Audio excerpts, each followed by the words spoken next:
balik lagi di YouTube channel aku, Ayulian. Gimana nih kabar kalian semua? Mudah-mudahan sehat-sehat semuanya. Kali ini aku mau ngebahas tentang perjalanan umroh aku yang pertama kemarin di bulan Oktober. Ini tuh menurut aku sangat-sangat berharga ya, pengalaman yang sangat-sangat berharga di hidup aku. Dan tidak bisa digantikan dengan materi ataupun duniawi kayak gitu tuh sama sekali nggak bisa digantikan.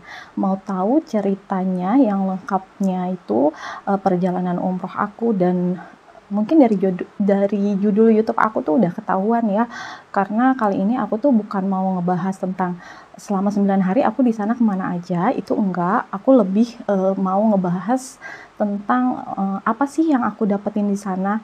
Bukti kebesaran Allah Subhanahu wa Ta'ala tuh bener-bener nyata banget di perjalanan umroh aku kemarin. Jadi buat kalian semua yang mau umroh atau yang mungkin sudah daftar ke travel dan mau berangkat, atau yang masih mau nabung, menurut aku ini cerita yang sangat menarik yang memang aku alamin sendiri gitu ya di sana.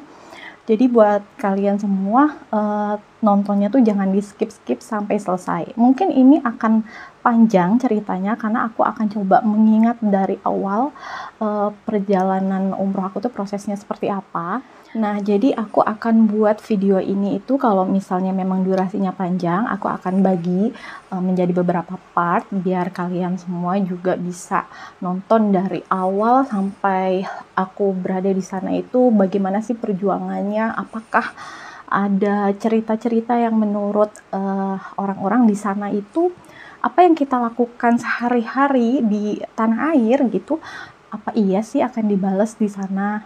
Terus gimana gitu ya pengalaman aku, ini akan aku ceritakan semuanya. Jadi aku akan mengingat dari awal pertama kali aku memutuskan untuk umroh itu bagaimana ceritanya akan aku ceritakan, karena memang ceritanya itu seperti apa ya, seperti benang yang menyambung gitu. Kalau misalnya aku ingat-ingat dari awal sampai aku pulang ke tanah air, itu tuh benar-benar Allah menunjukkan kuasanya itu seperti layaknya cerita.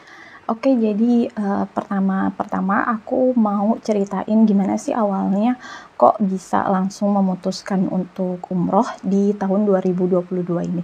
Sebenarnya sama sekali nggak langsung memutuskan gitu aja. Ini tuh ceritanya panjang banget, jadi mudah-mudahan kalian itu nggak boring ya nontonnya. Mudah-mudahan ini tuh kenapa sih aku mau bikin video ini, karena tuh memang awalnya ya aku nggak mau sama sekali bikin video untuk YouTube, tapi pada saat menjalani di sana di tanah air kok ini tuh seperti seakan-akan aku mengibaratkan diri aku sendiri itu tuh seperti layaknya anak-anak TK yang lagi jalan-jalan gitu ya, ke museum kemana-kemana, dan ada guru-gurunya yang kasih tahu, ini kamu kalau kayak gini, ini kayak gini, ini kamu kalau kayak gini tuh kayak gini balasannya.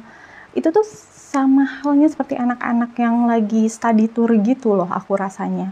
Jadi kayaknya sayang banget kalau pengalaman aku ini hanya pengalaman untuk diri aku pribadi, tanpa adanya aku share ke orang-orang yang mungkin membutuhkan lah ya cerita-cerita seperti ini. Untuk apa?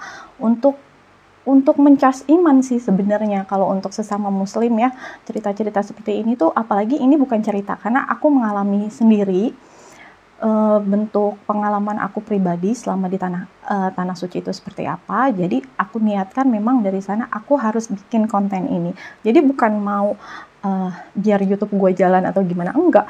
Aku pengen video ini tuh bisa bermanfaat gitu, bukan hanya untuk aku. Jadi aku mau berbagi.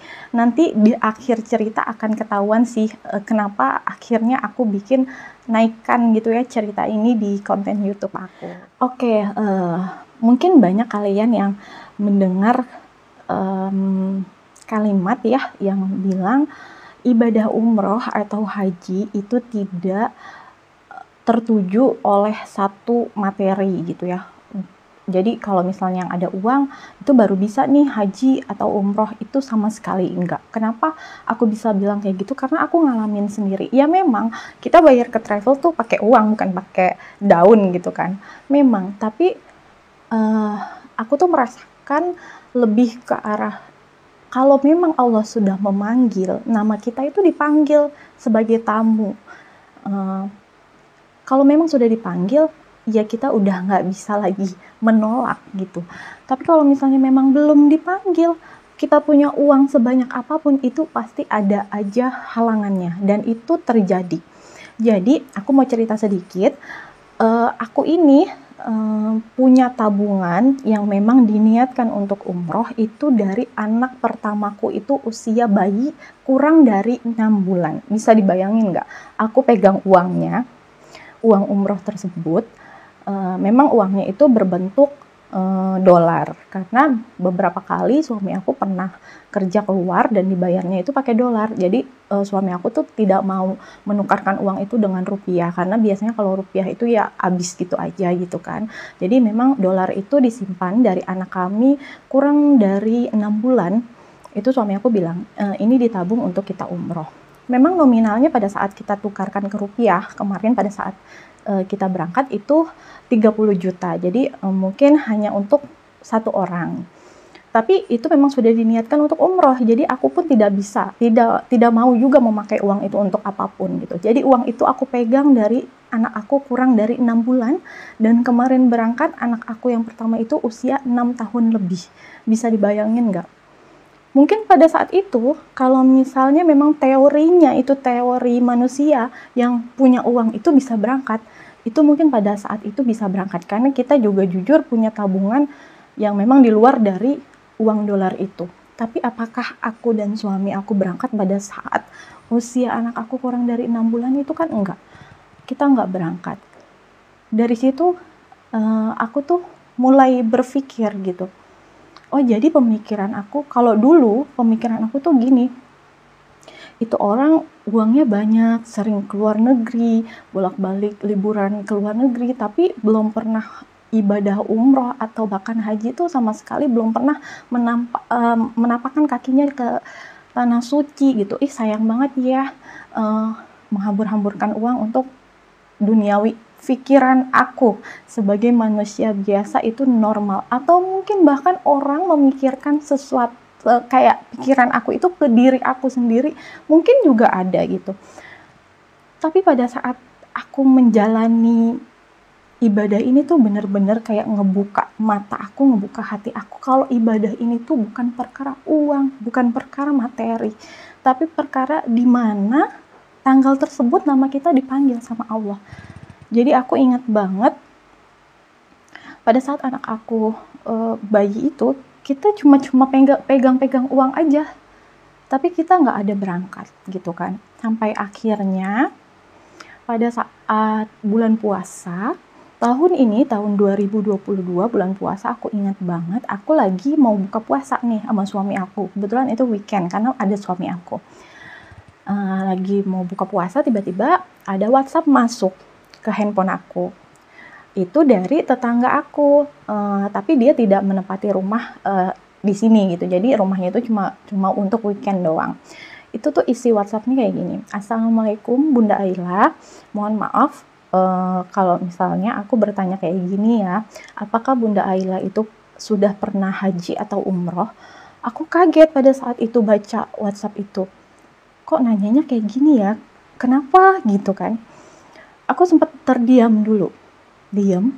Terus aku baru mau ngetik, baru mau balas, tiba-tiba masuk lagi WhatsApp dari orang yang sama. Mohon maaf ya Bunda Aila, hari ini siang tadi aku dan suami aku pergi ke salah satu travel. Jadi rencananya kami itu akan umroh di bulan November di tahun 2022. Pada saat aku ngisi-ngisi form, tapi kenapa ya yang di bayangan di depan mata aku itu Bunda Aila. Masya Allah, aku tuh masih keinget banget momen-momen di mana aku baca WhatsApp itu tuh hati aku kayak langsung getar gitu, bergetar. Hati aku tuh bergetar. Sorry banget kalau video ini tuh aku kayak emosional cengeng, karena emang bener-bener spesial momen banget sih dalam hidup aku gitu. Itu aku langsung diem. Di depan aku suami aku cuma ngeliatin suami aku, terus suamiku bilang, kenapa? Terus aku langsung tunjukin WhatsApp-nya. Nah, pada saat itu suami aku langsung bilang, ayo kita cari travel. Ini adalah panggilan Allah. Kita sudah dipanggil. Ciri-cirinya. Ini ciri-ciri Allah sudah panggil kita. Suami aku bilang gitu. Itu sekitar bulan Mei. Nah, waktu itu aku cuma bilang sama tetangga aku belum pernah umroh, haji. Tapi pengen banget. Bahkan udah ada tabungan dan aku ceritain itu.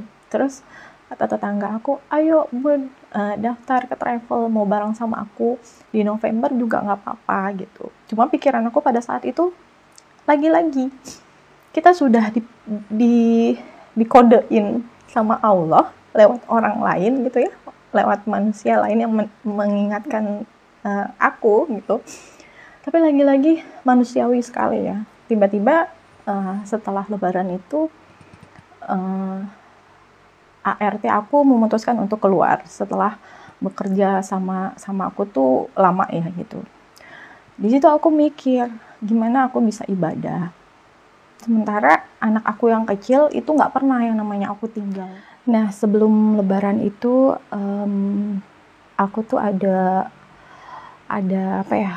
Ada ribut sama suami aku dengan permasalahan yang menurut aku itu aja gitu ya. Jadi di titik lemah aku sebagai manusia, aku tuh merasa kayak kok capek banget ya gitu. Kok aku capek banget nih sama dunia gitu. Aku tuh di hati aku tuh ngucap gitu terus gitu sampai akhirnya setiap sholat tuh aku, ya Allah, aku capek deh. Aku pengen banget ya Allah, aku pengen ngadu, pengen berdoa itu di depan Ka'bah gitu. Aku pengen nangis sejadi-jadinya itu di depan Ka'bah gitu. Meskipun aku tahu yang namanya berdoa itu pasti dimanapun, di lubang semut sekalipun Allah pasti dengar gitu. Tapi nggak tahu kenapa perasaan aku pada saat permasalahan aku itu, aku tuh merasa seperti anak kecil yang hari itu juga aku mau beli balon. Itu rasanya sama seperti itu, kayak yang nggak bisa deh, pokoknya nggak bisa diungkapkan dengan kata-kata. Cuma yang aku ingat pada saat itu tuh, aku tuh selalu nangis sama Allah tuh, aku kayak anak yang merengek gitu ya, selalu nangis, ya Allah, aku pengen ke Tanah Haram, aku pengen meluapkan semuanya gitu di sana, aku pengen pokoknya kayak gitu terus gitu. Aku nggak tahu ya, apakah ini titik di mana Allah itu memanggil nama aku lebih sering gitu, lebih sering lagi, karena kan katanya Allah itu akan memanggil orang-orang yang rindu sama Baitullah, rindu dengan Nabi Muhammad SAW, dan orang yang benar bersungguh-sungguh berusaha. Nah, itu tuh aku dapetin pada saat aku umroh kemarin gitu ya, dari pembimbingnya itu bilang kayak gitu. Jadi aku tuh nggak paham doa yang mana, rintihan aku yang mana yang membawa kaki aku tuh sampai ke sana gitu. Tapi aku kayak merasanya bertahun-tahun aku bilang aku mau umroh, tapi perasaan aku itu dipanggil sama Allah itu pada saat di titik terakhir aku ada ribut sama suami aku itu tuh kayak perasaan bener-bener kayak anak kecil yang rengek sama orang tuanya minta balon. Itu tuh kayak gitu, kayak yang namanya Mekah itu cuma di depan mata gitu. Rasanya tuh aku tuh kayak setiap sholat nangis, pengen ke sana itu terus. Padahal itu nggak aku buat-buat gitu. Aku pun sendiri nggak tahu. Aku cuma tahu kalau misalnya ke Tanah Haram itu memang menurut panggilan Allah. Aku cuma tahu itu. Aku nggak tahu kalau misalnya yang dipanggil ke sana itu adalah orang-orang yang merindukan. Itu aku justru baru tahunya pada saat aku umroh gitu. Oke, jadi setelah drama ART aku keluar, aku jadi kayak goyah gitu hatinya. Padahal pada saat sebelum lebaran itu aku udah mantapin, aku udah mulai nyari-nyari travel gitu kan. Di Instagramku aku cari-cari travel, rekomendasi travel yang amanah gitu ya. Terus ART aku keluar tuh aku jadi mikir, ini beneran gak ya tahun ini kita bisa berangkat, nanya ke suami. Terus kata suami, insya Allah, bismillah gitu. Terus aku tanya ke mamaku juga kan, karena aku pasti menitipkan anak-anak itu ke mamaku gitu. Mah ini gimana, mama bisa nggak nih handle anak-anak, anak dua. Kalau anakku yang pertama, alhamdulillah dia udah memang dibekelin banget dari sekolahnya kan. Ada kayak manasik umroh kayak gitu-gitu, jadi dia sedikitnya paham gitu ya tentang ibadah umroh itu. Tapi kalau anak aku yang kecil ini, aku tuh kayak beratnya ke anak aku yang kecil, sampai mamaku tuh kayak cerita ke aku, nggak apa-apa kamu tega-tegain aja gitu. Ini namanya Allah udah panggil. Nggak apa-apa mama yang rawat anak-anak. Kamu nggak usah pikirin tentang anak-anak, kamu fokus untuk ibadah. Insya Allah anak-anaknya ditinggal untuk ibadah itu, dia pasti akan dijaga Allah dan pasti mengerti gitu. Mamaku sempat ngomong kayak gitu. Akhirnya bismillah aku cari-cari. Waktu di Lebaran di rumah nenek aku ketemu, nggak tahu ya, Allah tuh mungkin kayak kasih jalan terus gitu loh, aku kayak ngeyakinin gitu. Itu ketemu saudara aku yang baru pulang nganterin mertuanya untuk umroh. Itu aku tanya-tanya pakai travel apa, gini-gini. Akhirnya aku diarahkan, ini bukan travel tapi ke satu orang. Jadi perseorangan yang menjembatani orang-orang yang mau berangkat untuk umroh. Jadi satu orang ini kayak mengumpulkan banyak orang dan lalu dia titipkan di travel gitu. Dia sendiri pun ikut gitu ya biasanya mendampingi jamaah. Ini dia sebut sih travel yang biasanya kerjasama dengan perseorangan ini. Jadi akhirnya aku tuh cari-cari tahu tentang travel ini. Karena aku pikir memang orang perseorangan ini adalah staffnya dari travelnya gitu, kayak konsultannya gitu kan. Biasanya di travel ada konsultannya, ternyata bukan gitu. Setelah akhirnya aku mengenal orang ini, orang perseorangan ini, aku tanya, Mbak, biayanya berapa untuk umroh per orang gitu. Karena travelnya sendiri pun aku udah lihat ya Instagramnya, jadi aku udah tahu harganya. Jadi aku memastikan, make sure aku WhatsApp orangnya. Kok ternyata dia kasih harga ke aku dan suami aku kok murah banget gitu. Karena memang ternyata dia ini adalah program untuk orang-orang yang tidak mampu, seperti kayak marbot masjid atau apapun itu, orang-orang yang tidak mampu yang ingin sekali ke Baitullah. Jadi pada saat itu aku tuh cuma dikasih harga 15 juta per orang. Jadi berdua suami aku 30 juta. Nah aku sama suami aku mikir gini, loh kalau cuma 30 juta untuk 2 orang, belum termasuk biaya paspor, suntik meningitis, dan penambahan kamar, karena kita tuh milih untuk kamar yang berdua. Itu bisa dong pakai tabungan kita yang dolar, kata suami aku kan. Oh iya bisa, berarti cukup gitu kan. Singkat cerita, orang ini tersebut tuh, aku tuh udah manasik umroh bersama orang ini, tapi kayak hati aku tuh kayak setengah yakin setengah enggak gitu, karena memang programnya ini untuk orang-orang tidak mampu, meskipun aku ini dianggapnya kerabat gitu ya, karena memang hitungannya itu saudara aku ini tuh dianggap seperti ibu angkatnya gitu. Nah oke, akhirnya aku bikin paspor, aku suntik meningitis, itu aku dikasih free sama yang orang perseorangan itu. Karena kan memang kerabat aku itu dianggap ibu ya sama dia. Jadi aku tuh bener-bener kayak ngerasa dispesialkan lah oleh orang tersebut. Tapi memang qadarullah nih, ada lagi ujian Allah sebelum keberangkatan. Jadi sertifikat vaksin aku tidak bisa keluar karena dianggap DO. Jadi vaksin pertama aku ke vaksin kedua itu jaraknya lebih dari 6 bulan, yang menyebabkan vaksin pertama tuh hilang. Pokoknya di sistem peduli lindungi itu nggak ada, jadi tulisannya DO. Jadi itu aku harus mengulang vaksin, jadi vaksin pertama lagi gitu. Dan itu nggak mungkin dong bisa aku lakuin untuk keberangkatan aku di akhir Agustus. Pada saat itu aku dijadwalkan di akhir Agustus nih ya berangkat. Itu nggak bisa. Itu aku bener-bener berjuangnya, aku sama suami aku tuh berjuangnya ya, ngurusin si sertifikat itu sampai minta tolong kemana-mana gitu ya, dan banyak juga yang nolongin kita. Tapi apa, Allah belum Allah belum kasih untuk keberangkatan di akhir Agustus gitu. Jadi ya mau apapun usahanya nggak akan bisa gitu. Makanya kenapa aku yakinin banget kita bisa berangkat itu ketika Allah bilang kamu berangkat di tanggal sekian.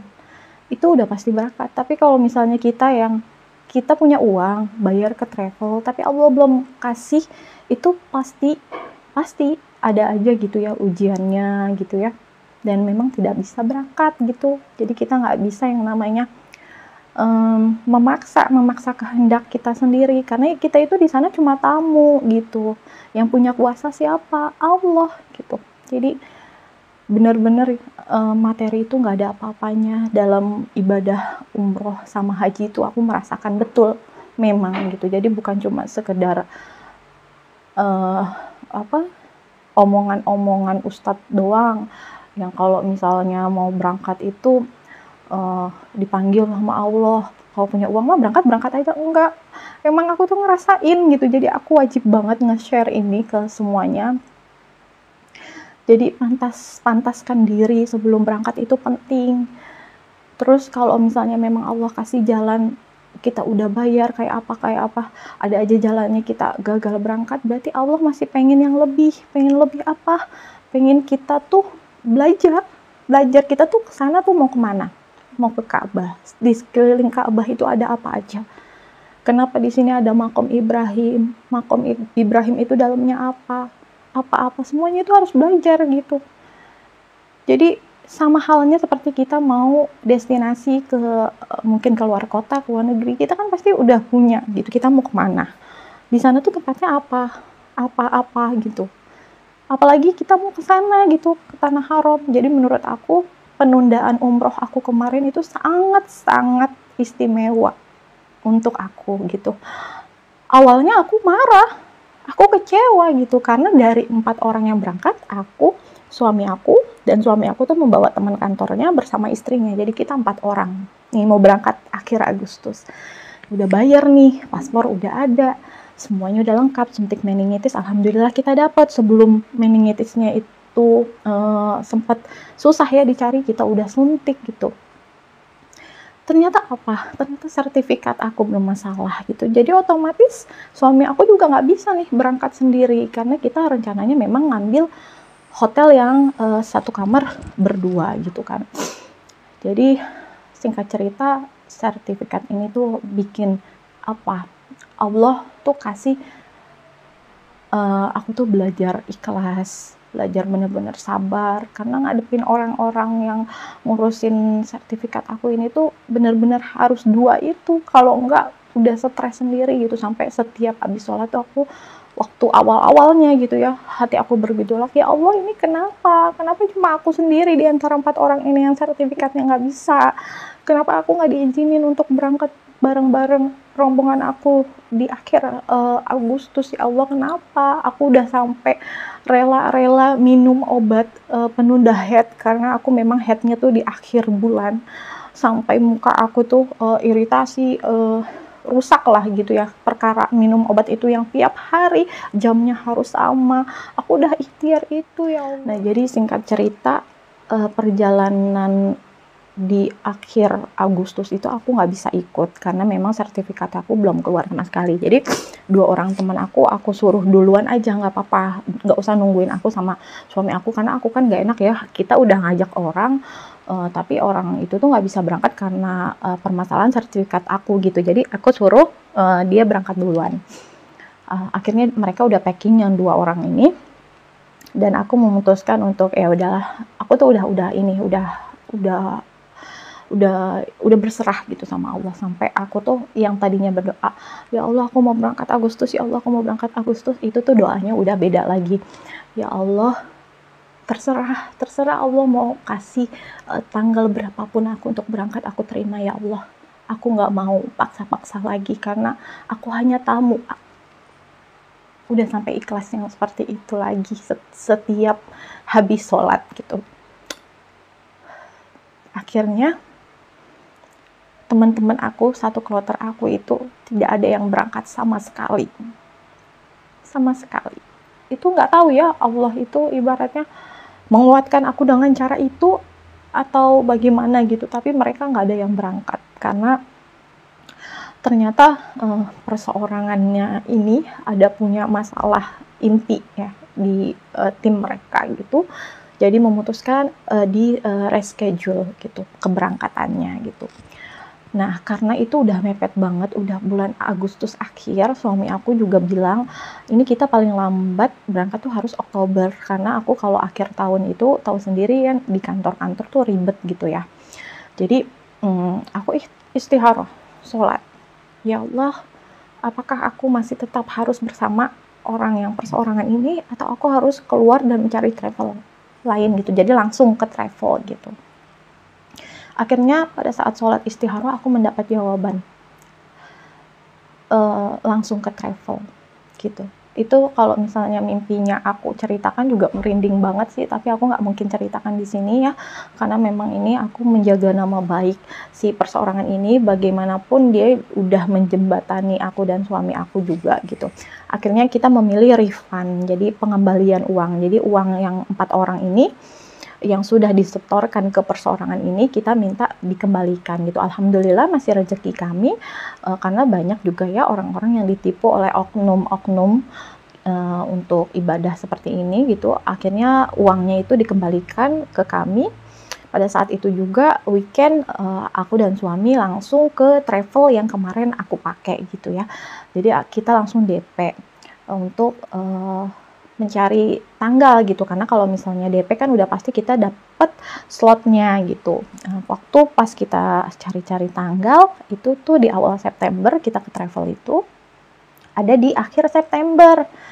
Terus aku bilang sama suami aku, memang dari awal gitu aku bilang kalau bisa aku maunya tanggal-tanggal awal ya, awal bulan. Aku nggak mau lagi minum si Primolud itu yang bikin muka aku parah gitu. Jadi akhirnya kita nggak ambil yang akhir September itu. Dan ternyata ada di tanggal awal itu di bulan Oktober, tanggal 13. Itu ada tanggal 13 Oktober. Aku nggak tahu. Ini tuh memang Allah sudah men-setting semuanya itu menjadi sangat indah banget ya perjalanan umroh aku. Masya Allah, tabarakallah. Bener-bener kalau cerita tuh merinding banget. Jadi 13 Oktober itu adalah program umroh 5 star. Jadi hotel bintang 5 yang memang hotelnya itu ada di Tower Zamzam. Siapa sih yang nggak tahu Tower Zamzam ya? Tower Zamzam itu kan ring satunya Masjidil Haram gitu. Jadi dari hotel turun ke bawah itu udah pelataran Masjidil Haram gitu. Begitu dekatnya hotel kita itu ke Masjidil Haram gitu. Sementara kemarin pada saat yang aku mau umroh sama yang perseorangan ini, kita dapat hotel bintang 5 juga, tapi memang enggak jauh-jauh banget sih. Jadi katanya ada bisnya, jadi kita pakai bis yang memang difasilitasi oleh hotelnya, itu sekitar 2 menit lah ke Masjidil Haram. Cuman yang memang tidak ada di ring 1. Nah, satu hal, pada saat yang sama orang perseorangan ini nih, karena aku tahu hotelnya itu memang bintang 5 tapi tidak di ring satunya Masjidil Haram, aku pernah nih dalam hati ngomong, ya Allah, nggak apa-apa deh tahun ini aku umroh tapi hotelnya nggak ada di pelataran Masjidil Haram, tapi ya Allah kalau memang Engkau izinkan, mudah-mudahan tahun depan ada rezeki lagi, ada kesempatan lagi Engkau panggil lagi, aku mau banget ya Allah hotel aku berada di pelataran Masjidil Haram. Di ring satunya, kalau bisa di Tower Zamzam ya Allah. Doa aku nih. Tapi ini pun tidak pernah aku publish ke suami aku, karena aku tahu banget suami aku itu ketika istrinya ngomong pengen apa pasti sebisa mungkin diturutin gitu. Aku nggak pernah ungkapin ini ke siapapun. Jangankan ibaratnya hotel bintang 5 yang 2 menit pakai bis apa-apa, ibaratnya hotel bintang 4, 3 kalau misalnya udah menginjakkan kaki di sana, orang tuh jalan kaki apapun itu tuh dibela-belain gitu kan. Jadi aku bersyukur gitu pada saat itu di hotel itu dengan shuttle bis gitu yang 24 jam ada, ya alhamdulillah gitu. Tapi kalau misalnya berandai-andai, kan kita lagi berandai-andai aja gitu kan, lagi ngomong sendiri nih dalam hati. Itu tuh waktu dijelasin di travel, Ibu ini tanggal 13 Oktober, keberangkatannya ini program 5 star ya Bu, memang harganya ini lebih mahal dari program biasa. Tapi Ibu nanti akan mendapatkan hotel di Zamzam Tower. Masya Allah, aku langsung diem dan langsung, ya Allah, kok baik banget gitu. Kok Allah menyiapkan ini semua, dari yang tadinya aku mau berangkat Agustus jadi berangkatnya Oktober, tapi Allah siapin semuanya. Sampai perkara hotel pun Allah siapin mau aku. Jadi pada saat itu tuh aku merasa ini, jadi kayak ada jawaban gitu loh, dari Allah tuh ada jawaban. Ini loh, kamu aku suruh bertahan, nunggu, kasih jeda waktu dari bulan Mei bahkan sampai ke Oktober tuh untuk ini, untuk belajar sabar, untuk belajar ikhlas, untuk belajar lebih banyak lagi sunnahnya, wajibnya, untuk lebih banyak lagi kamu mengadu. Aku tuh merasakan itu gitu, sampai akhirnya dikasih jawaban sama Allah, sampai permintaan aku pun dipenuhi. Maaf banget, aku gak tahan banget kalau cerita-cerita ini, padahal ini baru awal banget, masih banyak banget cerita yang menguras air mata gitu ya.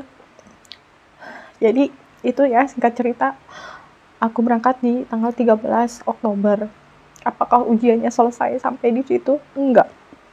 Alhamdulillahnya ya Allah, sampai detik-detik keberangkatan, H-2, suami aku itu berangkat kerja dengan normal gitu, nggak ada keluhan apapun.